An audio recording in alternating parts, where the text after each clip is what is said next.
Do you think Mrs. Parker Bowles was a factor in the breakdown of your marriage? Well, there were three of us in this marriage, so it was a bit crowded. Middle-class bourgeois family values seemed to shape the narrative surrounding their lives. It was a bourgeois model of decorum and tradition, yet beneath the surface lay a complicated reality. The truth of the matter is that King Charles and Princess Diana's relationship had its share of complexities. Just moments ago, King Charles made a startling confession about his past with Princess Diana. Initially, Charles had visited to court Diana's older sister, but it was Diana, then just 16, who captivated him with her vibrant charm. This unexpected spark led to a whirlwind and intricate love story. His revelation opens the door to deeper secrets yet to be told. As these moments come to light, they unravel a captivating chapter of history. The untimely demise of Princess Diana in 1997 remains shrouded in mystery and controversy. The suddenness of her death and the global mourning that followed sparked debates and left lingering questions. Recently, a significant development occurred when King Charles made a surprising statement about his past relationship with Diana. This revelation shocked many, as he discussed private aspects of their connection for the first time.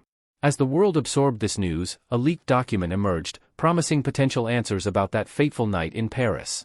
The mystery of Diana's tragic end remains a subject of fascination, but these new details bring us closer to understanding the intricate dynamics of her story. Charles and Diana first crossed paths in 1981, an encounter he reminisced about in an interview with The Telegraph. It happened at the Spencer family's home in Althorpe, in a freshly plowed field. Diana, full of energy and charm at just 16, left a lasting impression on him. This meeting was pivotal for two reasons: the 12-year age gap between them, she was 16, and he was 29, foreshadowed potential challenges, and the circumstances of their introduction were unexpected. At the time, Charles was dating her older sister, Sarah Spencer, and had been invited to Althorpe for a shooting event hosted by Sarah. However, it was Diana who quickly caught his eye, adding an element of fate to their meeting. Despite the awkward situation with Sarah, Charles found himself deeply attracted to Diana, marking the beginning of their famous and complicated relationship. Their journey together was anything but smooth. After their initial meeting, Charles showed little immediate interest in Diana and continued dating Sarah Spencer. During a skiing trip in Switzerland, photographers captured moments of Charles and Sarah together, seemingly closing the door on any potential romance between Charles and Diana. However, the tides turned when Sarah Spencer revealed in a biography by Sarah Bradford that she had no romantic feelings for Charles and never considered marrying him. This revelation ended their relationship and opened the door for Charles and Diana's story to unfold.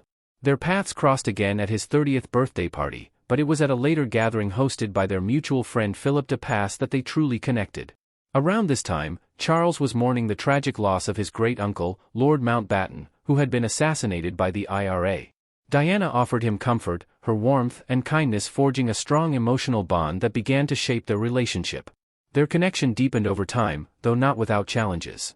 Known for his charm, Charles introduced Diana to his favorite hobbies, like fishing, and invited her to Balmoral, his estate in Scotland. These moments strengthened their relationship and caught the public's attention. Just 6 months after their romance began, they were officially engaged. During a heartfelt interview at Buckingham Palace, Diana described Charles as pretty amazing, while he expressed joy over her acceptance of his proposal. The proposal itself was a private, simple moment during a quiet dinner at the palace, turning their private romance into a public spectacle. Diana's youth, grace, and charm captivated many, while her noble lineage added to the fascination surrounding their union.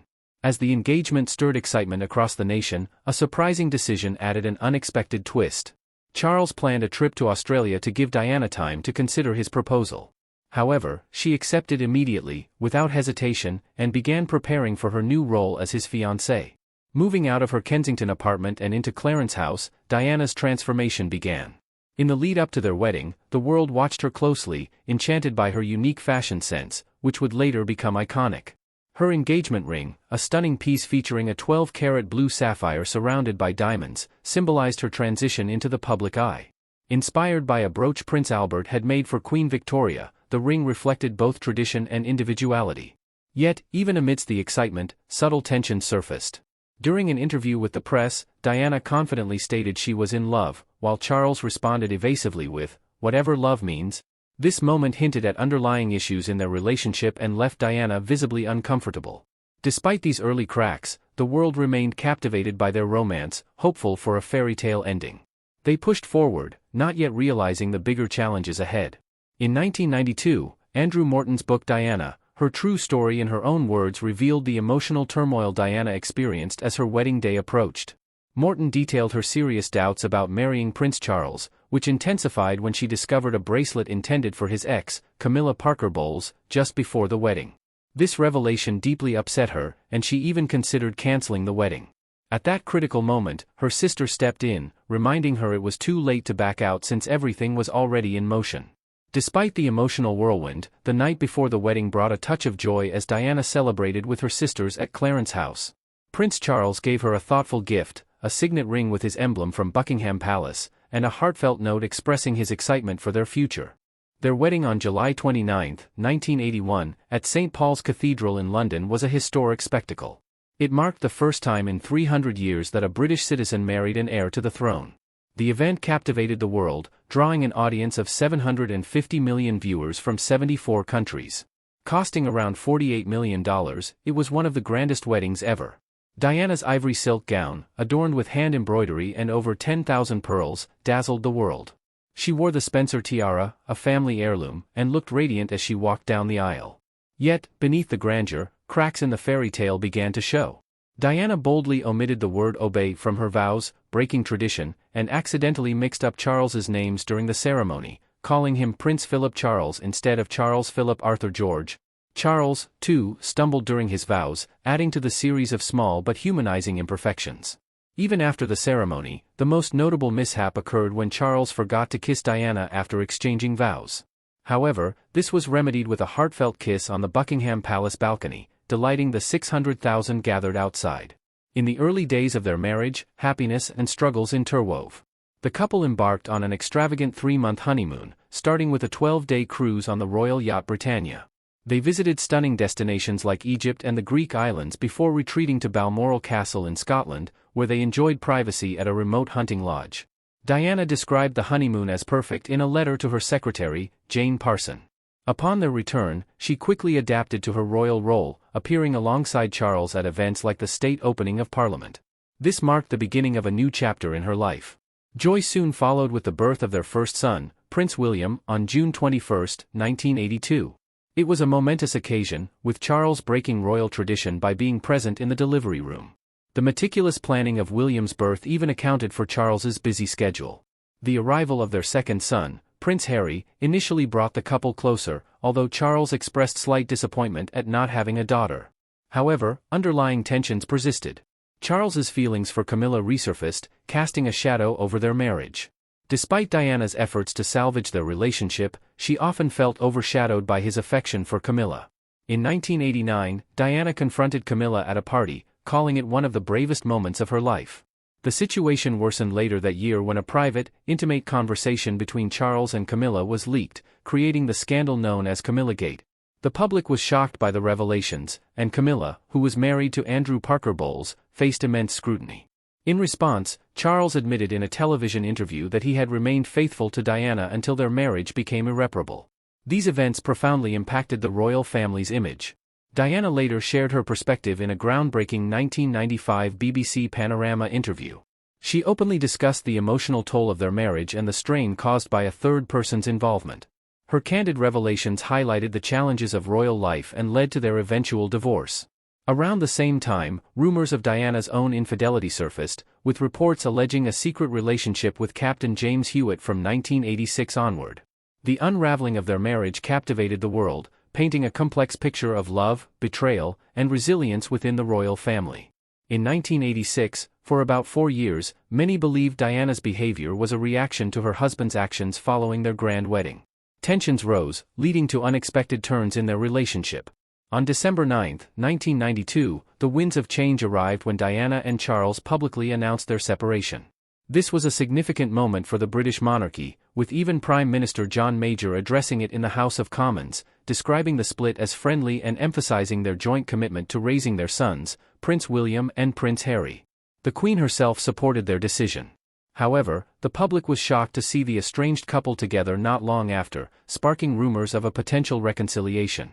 This moment occurred during the 50th anniversary service of the Battle of the Atlantic aboard the Royal Yacht Britannia on May 30, 1993, where they appeared amicable. Their final public appearance together was on Christmas Day in 1993, during the traditional Sandringham Christmas walk. After the separation, Diana immersed herself in charity work, hospital visits, and improving her public speaking skills with the help of voice coach Peter Sellon. Meanwhile, Charles remained occupied with royal duties. When discussions about their divorce began, complications arose, particularly regarding financial arrangements and custody of their sons. Ultimately, their divorce was finalized on July 15, 1996, ending their 15-year marriage. Post-divorce, Diana faced a whirlwind of emotions, including relief, sadness, and uncertainty, as she embarked on a new chapter in her life. Outwardly composed, she confided in her brother-in-law, Sir Robert Fellows, about her struggles. One controversial aspect of the divorce was the financial settlement and her loss of the Her Royal Highness (HRH) title. While Diana retained her Princess of Wales title, Charles insisted she forfeit the HRH title, a decision initially contested by the Queen. After the divorce, Diana approached life with determination, seeking to redefine herself outside the royal family. One of her notable relationships was with Dr. Hasnat Khan, a respected heart and lung surgeon. Their romance, which began in September 1995, lasted 2 years and was characterized by efforts to maintain privacy. Diana affectionately referred to Khan as Mr. Wonderful. However, the relationship ended largely because Khan did not wish to live in the public eye. Following this, the media linked Diana to several high-profile men, including a married art dealer, Oliver Hoare, though Diana denied any romantic involvement. Her next relationship with Dodi Fayed, a film producer and son of wealthy businessman Mohammed Al Fayed, was highly public. The paparazzi relentlessly followed the couple, particularly during the summer of 1997 when they vacationed in the south of France. Despite their efforts to escape the media frenzy, the attention was inescapable. Seeking greater privacy, Diana and Dodi traveled to Paris, where tragedy struck on the night of August 31, 1997. The couple, along with their driver, Henri Paul, died in a car crash in a Paris tunnel, with investigations later revealing that Paul had been speeding and intoxicated while being pursued by paparazzi. Diana's final days included a poignant meeting with Charles.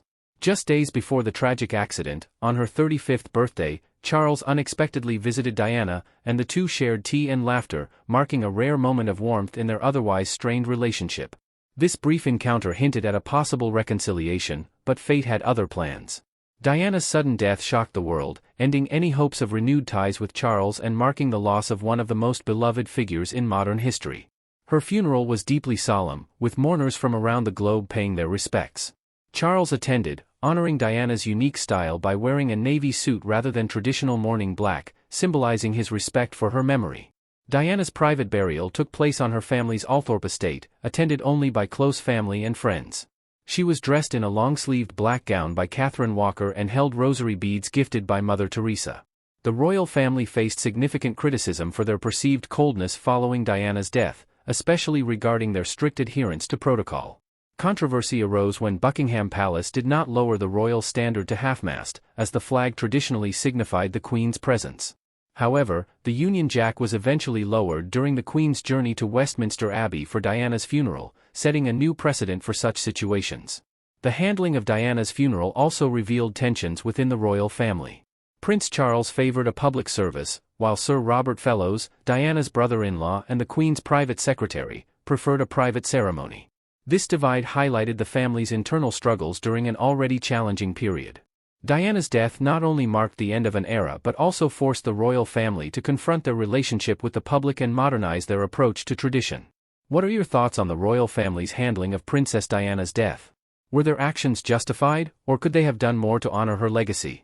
Do like and subscribe. The World Unfolded for more such content.